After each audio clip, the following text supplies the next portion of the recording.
नमस्कार। भाग्यम फलंति सर्वत्र न विद्यान च पौरुषम। अर्थात मनुष्य का यदि भाग्य साथ दे तो सर्वत्र उस व्यक्ति को सफलता प्राप्त होती है, और भाग्य साथ ना दे तो ऐसा व्यक्ति चाहे कितना ही पढ़ ले लिख ले, चाहे कितना ही मेहनत करे, उसको वह फल प्राप्त नहीं होता। आज हम बात करते हैं नीचस्थ ग्रहों से राजयोग।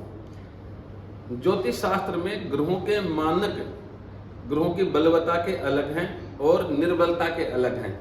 निर्बलता के संदर्भ में देखें तो ग्रहों का नीच होना अशुभ माना, अस्त होना, शत्रु राशि में होना, शत्रु ग्रहों से युद्ध होना, पाप कर्तृ योग में होना, त्रिक भावों में होना, इन्हीं सभी स्थितियों को हमने अशुभ माना। लेकिन कई बार ये भी देखा है कि यदि कोई हमारा दुश्मन है, कोई शत्रु है, और वो हमारे ऊपर आक्रमण करने के लिए आ रहा है, और रास्ते में उसका कोई एक और दुश्मन है जो अगर रास्ते में ही उसके ऊपर आक्रमण करके और उसको परास्त कर दे तो हमारे लिए तो बहुत अच्छी स्थिति बन जाएगी। इसका अर्थ ये हुआ कि कई बार अशुभ स्थितियां भी जो बनी हुई नजर आती हैं, लेकिन वह हमारे लिए शुभ स्थितियां बन जाती हैं। इसी संदर्भ में जो नीचस्थ ग्रह हैं जिनको हमने खराब माना, उनकी भी कुछ भावों में स्थिति बड़ी शुभ फल प्रदान करने वाली होती है। महर्षि पराशर जी खुद कहते हैं कि लग्नम पश्यन्ति ये खेटास तस्ते सर्व शुभदायिने नीचे खेटो भी संबंधात लग्नम पश्येत भवे नरपय षष्ठा अष्टमे तृतीय च यदा नीचगता ग्रहा लग्नम पश्येत सौभचस्ते लग्नपो राज योगद।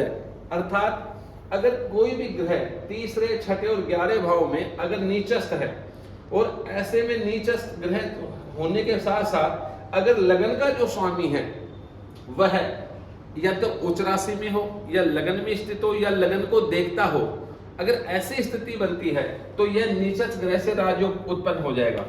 इस संदर्भ में मुझे एक कुंडली याद आती है कि अमिताभ बच्चन जी जो है उनकी कुंडली के अंदर कुंभ लगन है, और यहाँ पर 2 नंबर राशि में शनि है, और अष्टम भाव में जो है वह 6 नंबर है। इसमें शुक्र बैठा है, बुध भी बैठा है और सूर्य भी बैठा है। यहाँ शुक्र नीच राशि का है, और शनि यहाँ पर देखो तीसरे, छठे, 11 भाव में कहीं पर भी कोई नीच का ग्रह होना चाहिए।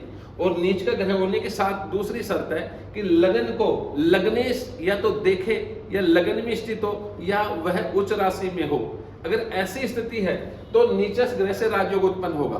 तो यहाँ पर शनि के पास 10वीं दृष्टि होने के कारण लगन को ही वह देखता है, तो यह नीचस्थ ग्रह से उत्पन्न राजयोग हो गया। दूसरी बात और भी है कि तीसरा, छठा और 8वां जो भाव है, इनको हमने किसी हद तक अशुभ कहा। तो अगर इन भावों में भी यदि कोई ग्रह नीच के होंगे तो ऐसा व्यक्ति अपने जीवन में बहुत उन्नति करने वाला होता है। अष्टम भाव में नीच के ग्रह तो वास्तव में कई बार जो है स्वास्थ्य संबंधी दिक्कतें तो देंगे, लेकिन पैसे के लिहाज से, यश मान प्रतिष्ठा के लिहाज से, समृद्धि के हिसाब से किसी प्रकार का भी अशुभ फल नहीं देंगे। तो तीसरे, छठे, 11 भाव में यदि कोई भी नीच के ग्रह स्थित हो, और लगन का स्वामी यदि लगन में स्थित हो, लगन को देखता हो, या उच्च आदि राशियों में हो, तो 100% राजयोग बन जाता है। धन्यवाद।